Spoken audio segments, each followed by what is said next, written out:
What's going on, y'all? This your boy, Chris Simmons, coming to you with another podcast episode. And as always, I'm with my partner in crime, ladies and gentlemen. Give it up for Miss Sandra Cruz. What's going on with you, girl? How you doing? Hey guys, how are you? Hopefully what's today? Thursday? Hopefully Thursday's going well. I'm good. I just got back from the gym and here I am. Yeah, got that early morning workout, you know what I'm saying? You already know So your got boy was in the gym 5 a.m. 5 a.m. this morning is the earliest the gym opens. So me and my girl, we was getting after it. We hit the shoulders and the arms today. So I feel good, you know what I'm saying? Feel refreshed, feel renewed. And nice. I'm ready to, go ahead and get right into it. You know what I'm saying? Uh, so yeah, so one of the things. So I'll start off like this. So this past weekend, I know this past weekend was considered a long weekend for most people, because it was a holiday or whatever. And Mhm. so, a lot of people did a variety of things, and that's when people tend to travel a lot. Me personally, I traveled up to my hometown, Cincinnati, Ohio, for one reason.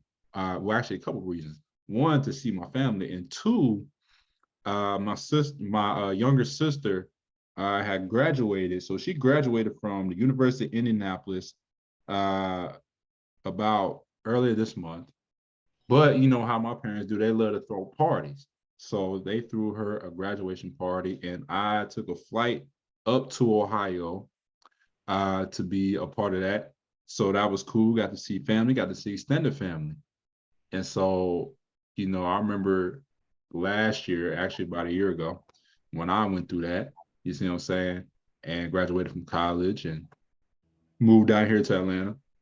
And so it's interesting how every person that graduates, when they have these get-togethers, the main question is, what you gonna do now? You see what I'm saying? Every time it's like it's the same thing every year. People who graduate from college, the $1 million question is, what are we gonna do now? And so it's like over here, and this is one thing I noticed. It's like, when I'm around, these conversations, over here, it seems like when we go to school, when we go to college, and after we graduate, it's just like, all right, bam, like what we gonna do? Like it's just they just drop you out here, and now I was like, man, what you gonna do now? You see what I'm saying? And sometimes I feel as if it gets us into this individual. It starts to make us become more individualistic, and I say that is because what society tells us to do is after we go to school, now everything on us now. Everything now, your parents, depending on, the environment you grow up in, most environments, where parents raise kids, they'll tell the kids, okay, when you go to college, after you graduate from college, you're on your own. There ain't no support. It's just some parents, they'll just drop you off. Some parents kick their kids out at 18. They're like, whether they go to Mhm. college or not. And in some extreme cases, they feel like as if once you become grown, it's like, okay, now you got to figure it out. There's no support. And so what that's doing is, again, I understand that maybe you want to try to teach your kid independence. And that's one thing. But it's like when we talk about trying to build generational wealth, which is what I hear a lot, people be like, man, we got to create generational wealth.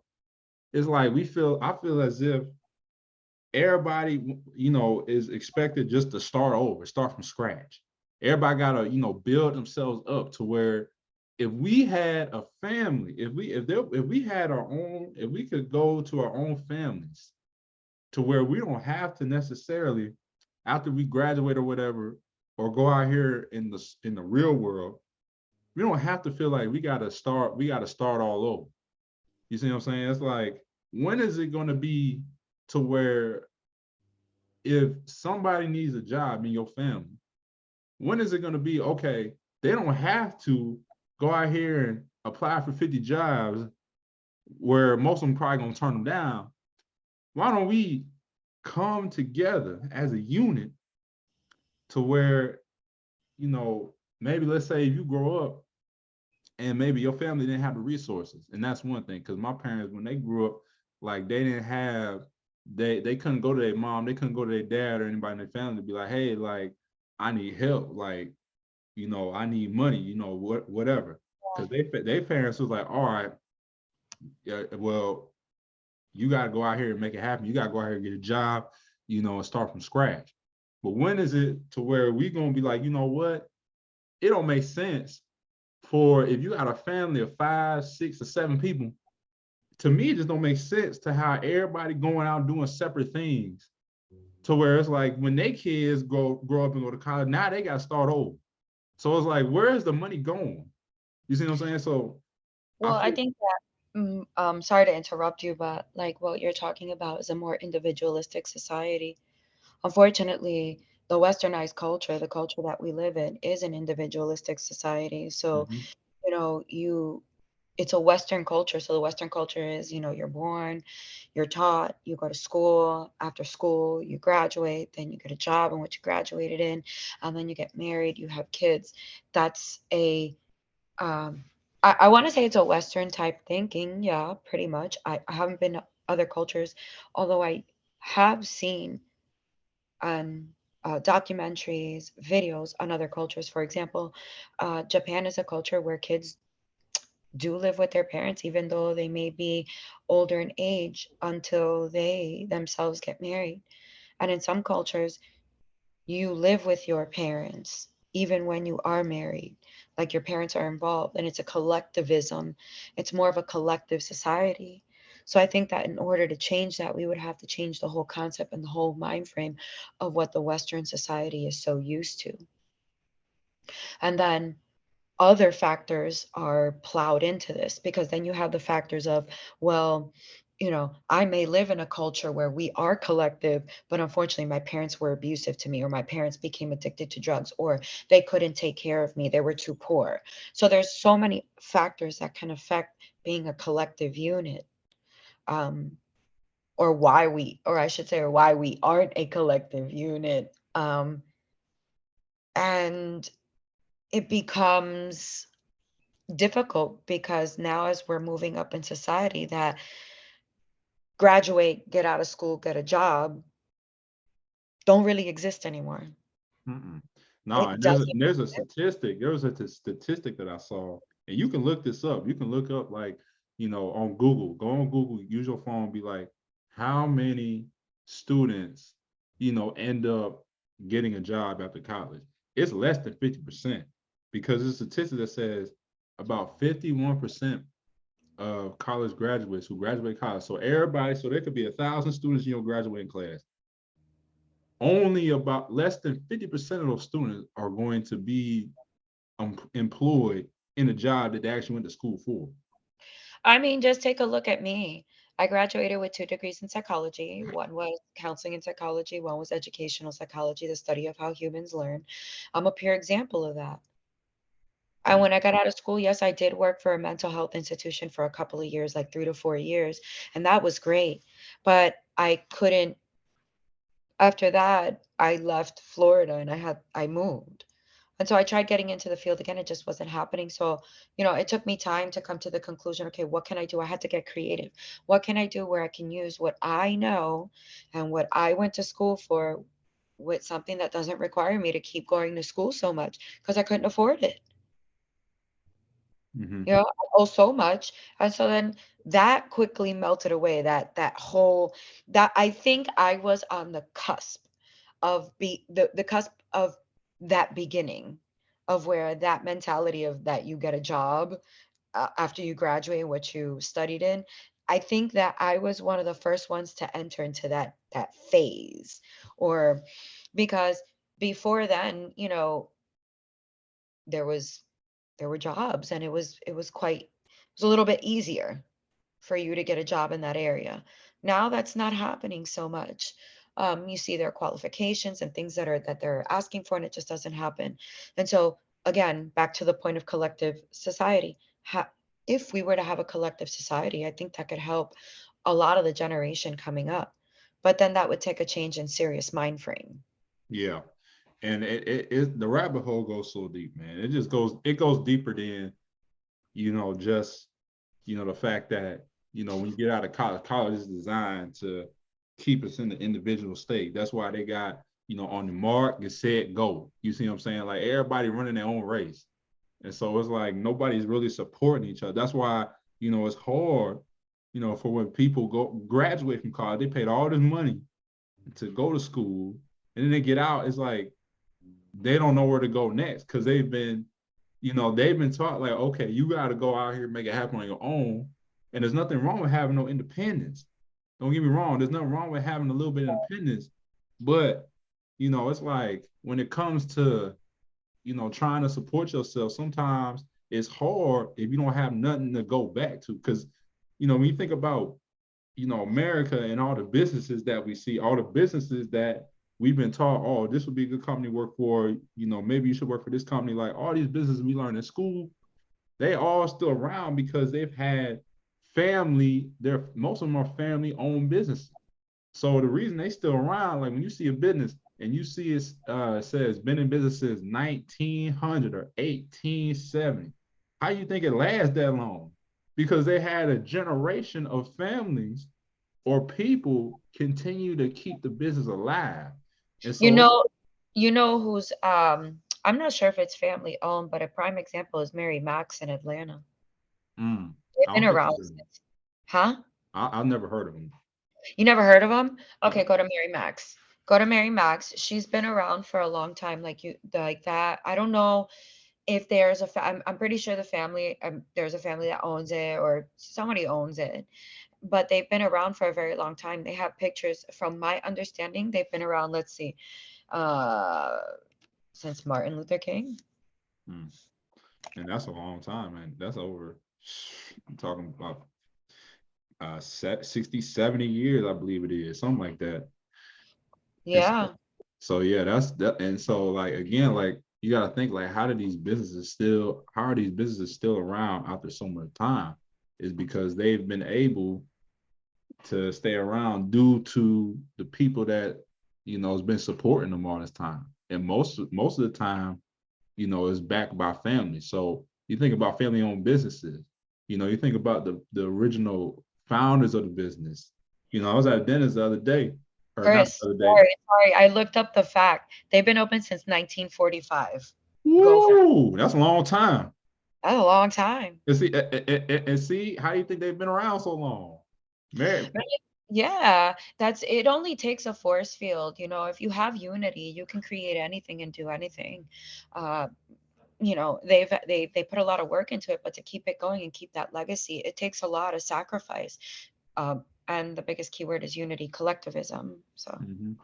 Yeah, no, I was gonna say like I was at the dentist like a few months ago, and I remember like I went to this practice, right, to yeah. get the teeth cleaned, and this guy came in and he was like, "Hey, what's up, man? I'm about to take over the dentist and stuff like that." I'm like, "Oh, okay." And then I heard from another lady saying how apparently it's like a mother-son business.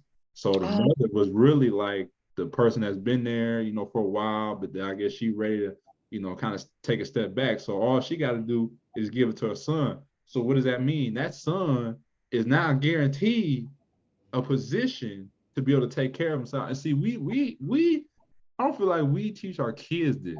You see what I'm saying? Like we let society tell us, hey, like in order for you to be a man, or in order for you to be a grown man, a grown woman, you gotta have your own stuff. And that's why everybody talk about, oh, I gotta have mine. Like, you have parents teach you, hey, like when you get out my house, when you get older, don't come back here trying to ask me for stuff. Like, you gotta go get it. Like, this is my car, my house, my this, my that. You gotta pay your own stuff. So we teach our kids, hey, we got to be individualism. We got to be individualistic because society says once you become 18 years old, that's when you become a grown person. do you think, and this comes to mind now that you say that, do you think that because of that we have grown colder as a society? I think so. I think so because everybody want to have their own. Like nobody want to share nothing. Nobody want to share information. Everybody seems like they're in competition with each other. And again, it starts from That's so how true. how And you we could, go ahead. sorry. It's so true because you could see that pattern of thinking throughout social media, Hmm. especially throughout social media. Yeah, everybody's like, I feel like everybody now is in competition with each other because, again, you think about the indoctrination process. Everybody for most of their life spends their life in school, and in school will teach you, hey, like, that's why they have a grading system. That's why they separate kids from, advanced to all the way down here to special needs. You Oh, already are divided. yeah. And it's true what you're saying because I studied, so you know that my study is educational psychology. And one of the main things that they drove out, that one of the main things they came to that really surprised me, which I didn't think about it. So it's a study of how humans learn. So we studied how education came along, and the education system started in an industrial era where if you had what we commonly know as depression, you were considered crazy. And so what they would do is they would set you apart, and they would actually say to you, you can't go to school. You're it kind of like you're not, you can't learn, you're crazy. So you're just, they wouldn't allow them to go to school. In hindsight, all it did was hinder. And what it did was divide. And so the educational system grew up like that. So now when you look at the education system, they divide. There's a lot of teachers that don't know how to teach in a setting where there's multiple students with different types of learning disabilities or different ways of learning. So everything became individualistic, and it's that's how it is. They started separating.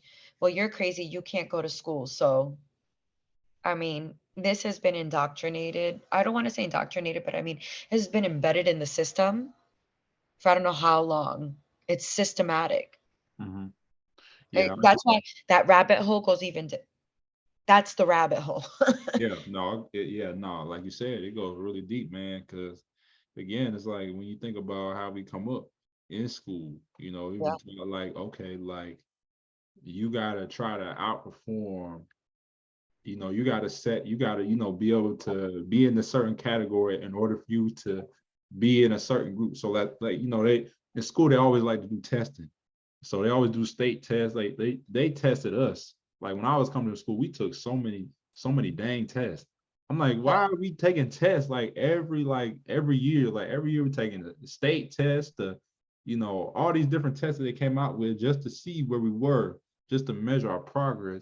And all it did was, if you scored a certain score, all I did was separate you to be like, okay, maybe you're an accelerated learner, or hey, you're a slower learner. So And a now, lot of the times, because I do work, like I work sometimes with, I work with grading, all of those standardized testing. Um, I think that was one of the consequences. I think that when the standardized testing started, I think that they started with the intention of what can we implement or take away from the schooling system that is not needed. So a lot of times when they grade, they don't grade to find out where the stats. A lot of them, the ones that at least that you know what I mean? They find out where they can implement something within the educational system. Um, that they're missing. Okay, so why are we scoring in a lower percentage in math in this state versus that state? But again, it's all irrelevant the way I think about it, because when it comes to education, we need to learn how to teach all under one roof. Um, and trying to separate can cause somewhat more damage than keeping them all together in yeah, a certain way systematically, because when we talk about it and we see it right in front of us, and the more I hear it, I'm like, yeah, it can be kind of damaging because, well, why am I in a why did I find out that I had a learning, because I had a learning disability growing up, so I can't hear, and this is why probably I don't sing, I'm not a good singer, I don't hear certain like sounds, and so I would misspell words or say them wrong, and I had to actually go into, I had, what was it called, like a resource. So I would go to resource and I would work with a special teacher to try to catch me up. And they did IEPs on me, all that other stuff. But again, it felt like a separation. mhm, at some point. So, I mean, it could go either way. It's a kind of like a double-edged sword. You need the resources because it did help me when I had that extra class with this lady. And I went from a fourth grade reading level to a 12th grade reading level in no time. Mm. So it did help. But at the same time, I felt always different. Yeah. I knew I was like, oh, I can't write a paper. I can't. And it came to a certain point where it did affect my confidence because I was like, yo, I can't write. I'm not good at writing. And still to this day, I'm a coach. And to just get on Instagram and write something, I have to look at it 40,000 times. Hmm. Yeah, I think I think what you mentioned, like your experience can also, kind of discourage a child's ability to be able to like really figure out who they really are. You Yeah. see what I'm saying? Because I kind of went, I went through a similar process when I was coming to school. They told me that I needed to be in special classes. I was a slow reader. I wasn't good at writing. But I think what it was is all I need to do is just practice some more. That's it. I remember I took the ACT, did poorly on that boy. I really Oh, did. my SATs, I scored a 750. Oh, That's like, here, write your name. I didn't care. I went in yeah. there, I didn't study for it. I didn't get prepared for it. I just didn't care. Yeah. And all that standardized testing, all it did was like kind of, it basically put you in a box to where it was Hmm. like, okay, maybe I can't go out and do what I really want to do, what I, dreamed of doing, because now this test score is saying, oh no, I can't do that. But Right. Exactly. You hit it on the dot. When I got that 750, I did the opposite. I was like, I'm not gonna pay attention to any of that. I didn't yeah. want to deal with it because of that, because I knew that like I wasn't gonna score highly already. Like I already had that prejudgment. Hmm. And that's that. And again, that can hinder consciously, that can hinder your ability to be able to try things. And so, when I got older, I realized I'm like, man, if I really wanted to, I could be able to do anything that I really put my mind to if I work at it. And so when I wrote the book, that was like a significant moment for me because when I took the writing part of the ACT, I think I got like I think the highest score you can get is a 12. I got like a 6. And they was like, man, they was like, your writing ability is not where it needs to be. I think you should reconsider your decision to even go to college. I like, bro. And so I That's what I'm saying. Like, what is the necessity to tell somebody that they can't learn? exactly. What is the necessity to bring someone down and tell them, see, now we're just separating. Now we're being that individualistic society instead of saying, you want to know what? That score does not, because and here's the thing, this is exactly what I studied in my master's. People learn differently. People do not learn the same. My brain is not structured like your brain is structured. I might lean a little bit to the right. You might lean a little bit to the left type deal. For those of you who know how the brain works and stuff like that. But what is the necessity? Mhm. And so I think what needs to happen is, again, we gotta stop letting society tell our kids this is what you're supposed to be based off the performance that you have, i.e., on these test scores. I think what we Right. need to do is we need to raise our kids, what I'm saying, to work for each other and to not feel like they gotta, necessarily try to impress somebody that really, at the end of the day, really don't care about them. You see what I'm saying? I feel like what needs to happen is, you know, we have to be able to break that cycle of constantly starting from the bottom. You see what I'm saying? Because that's what happens. Again, when most kids come out, they don't have nothing to go back to. They just went to college and all they're doing is starting over. There's no resources, there's no backbone, there's no where can I live, what can I do, unless they go back to their parents' house, which a big percentage of people do. Mhm. but it's very hindered upon in the United States. It's crazy because here in Puerto Rico, it's kind of like, I can either like it's okay that I live with my parents. Like that's a common thing at 43. It's not a big deal. It's like, okay, I'm here to help them, they're here to help me. Until I get married, then I have my own house, but then it's families always together regardless. And some families, like my family down south of the island, they all live in the same vicinity. I'm not saying that we all have to do that, but you can tell when it's a collective family versus an individualistic family. And to go back to your point, society, I would love to see society change their whole educational system. I think we would do much better. Yeah, I agree. I think if we taught more, if society taught more useful things that can allow us to be able to work for ourselves, which they ain't never gonna do because they want you to work for them. But it's like a lot of people are, not enrolling in college nowadays or not, dropping out of school. It's because all they saying is what's useful about it. One of my cousins was having Yeah, this conversation the that's other true. day. He's in high school, and I think I got on the call, kind of like toward the middle to end of the conversation. He was talking about how he was tired of school. I can't blame the guy. All my family like, you need to stay in school. You need to, get that degree, whatever. But I think they misunderstand what he's saying. What I got from it is he's just wondering how is this stuff going to be useful to me? Because when I do eventually get done with school, how is this going to apply to me and what I need to do to take care of myself? I think, yeah. I mean, we're not saying don't go to school, but what we're saying is because I got my education, Chris got his education, but what I do get from that is why don't we add like some real life courses to that?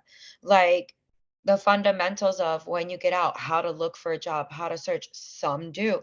I took a course like that. How about providing programs that help students when they get out of school to kind of find their way, giving them a counselor for free for about a year or a coach to guide them and help them to find that job. Just the I mean, there's so many ideas that we can come up with to help them to be a more collective society, but it's kind of like you graduate and that's it. You're on your own. You're on your own to figure it out. And if you don't have a collective family, then well, it'll be double hard or it becomes double hard on a person. So there's a lot of people that now just forego it. And a lot of people too, times are changing. So a lot of people too, they forego it, but yet are making their money with their own business. Exactly, exactly. And that's the thing is like you got to be innovative now. You got to have nowadays. You can't just and I hear the older generation. They still emphasize the importance of going to school and getting a degree. I mean that's in the past now. A degree nowadays, like a bachelor's degree.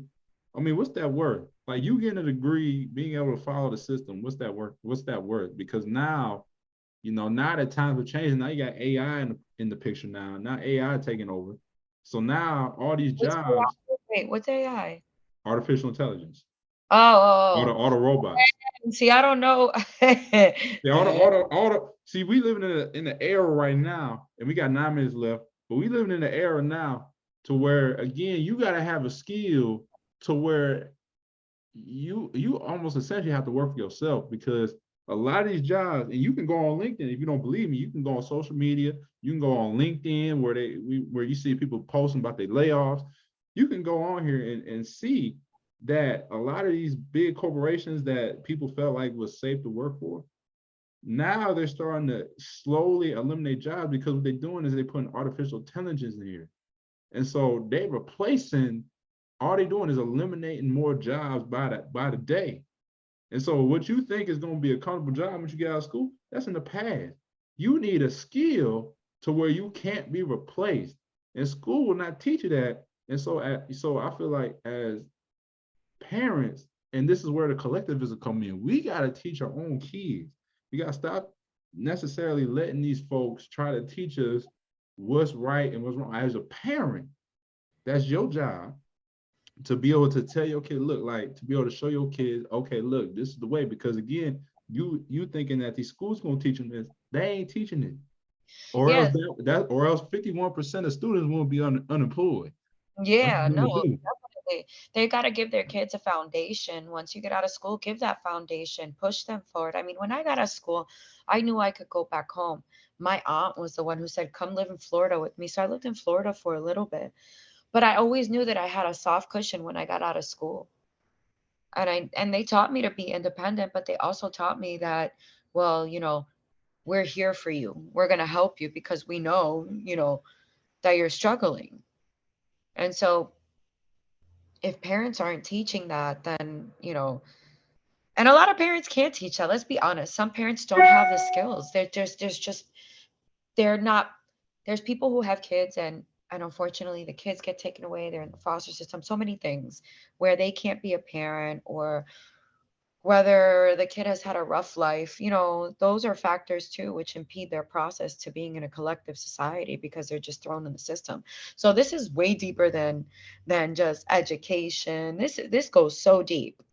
It you know does. it It really does. does. Now you think about it, the adoption rate and all this other stuff, because what we're doing now is we're okay. We can't have these, we have these kids and then we can't take care of them, and they're thrown into a system, and they're a system that teaches, again, individualism. You've got to struggle to get where you want to go. Exactly. Is, It's like is the when motto. and it's like when are we going to reverse that cycle? When are we going to stop, teaching our kids, hey, when you get older, you got to go out here and just basically start from ground zero. Like if you already made your way as a parent, like if you as a parent did what you're supposed to do, you got bread, like take that money. Don't send your kid no college so they can incur loans. Don't do that. I would advise again, if you got money as a parent, why are you sending your kid to school? Like to be able to be taught like something that's probably not going to be applicable in their life. You see what I'm saying? Like it's like to me personally, and this is what I would do if I had kids. If they want to go to school, first of all, I sit down with them and be like, okay, why you want to go to school? Like, what is it? Like, and a lot of people will say, oh, I want to go to school because I want to go have an experience of a lifetime. Hey, you can have an experience of a lifetime outside of school. Like people like, man, like I want to go to the parties, I want to go to sports games. You can do all that outside of school. You don't need to go to school for that. So you really gotta sit down with your kid and you gotta really figure out what are their motives. Instead of just saying, oh, we're gonna, spend $20,000 for you to go to school, get your education, you gotta really sit down and talk to your kid about, okay, why do you want to go to school? What's your motive? You see what I'm I saying? think I think a lot of times parents just ensue that their parents, or they just feel like, yeah, so my child's going to go to school. In my household, it was like a known thing. We either went to school or worked. But I think, and don't misconstrue what Chris is saying, because I understand him. Sit down, really find out a motivation, prepare your child for what they want to do. Have them at a young age explore. I think personally, explore how to. If I had kids, I want my kids to explore so that when they get to a certain age, they feel confident enough to say. And the reason why I say is, yes, I want to go do X career, or have, or even if it's becoming an author or journalism or surfing or whatever it is, but that my child do something that they're passionate about. And if it's school that they're passionate about, then okay, what do you want to take in school? What's Because you want to put your money to good use. School Mm-hmm. is not inexpensive right now. I owe over 100 grand, There you go. almost 100 grand. And when I started school, and I kind of have to agree with you, because when I started my master's degree, I remember not knowing, like, okay, I took my bachelor's and I said, I love psychology. I really do. But fear held me back from getting my master's in mental health because I didn't want to take a test. I was scared that I would fail the test. And that's crazy, right? So I held it back, and then I took something else. And I kept asking and I kept asking, like, if I could do this, can I teach here at a college? Because that's what I thought I wanted to do. But inside, I really wasn't feeling it. But I didn't have the tools to be able to sit down and say, this is exactly what I want to do. This is what I feel like doing. Because I wasn't taught that. I was taught, no, you get out of high school, you go to college and you get a job. I wasn't taught to critically think outside the Mhm. box. And you know what? And I'm gonna wrap up with this. John D. Rockefeller, look this man up. If you look at his one of his famous quotes, he said he want a nation of workers, not thinkers. If you don't believe me, do your own research. Oh yeah, Okay. I probably believe that. Yeah, You yeah, know what I'm yeah. saying? So this is not designed for you to be a critical thinker. You're supposed to just work, not question anything. And again, the rabbit hole goes shit deeper. We're gonna have to make a part two because we got 2 minutes and 10 seconds left on this call. So Dang. we're gonna go ahead and wrap this up. You know what I'm saying? Those We're gonna do a part two live. So I'm gonna do it. I'm gonna extend this conversation live in about 2 weeks because we got Miss Sandra's segment coming up next week. Uh, but anyway, before we wrap up, just I want to encourage y'all to follow us on Instagram. Follow me on Instagram at Disinfect Your Life. That's no spaces, no capitals. And follow my partner, Miss Sandra, on Instagram at SC Life Coaching. Okay, again, that is at SC Life Coaching. That's where you can find all her content and stuff like that. And just continue to also follow my other page at Big.Boss Training. Again, that is at Big.Boss Training. If you're looking for some training and you're looking for some fitness advice, I got you on that. You know what I'm saying? But anyway, y'all, we're going to wrap this up today. This your boy, Chris Simmons, alongside my partner, Cruz, Sandra Cruz. We out. Take care, Bye. y'all. Peace.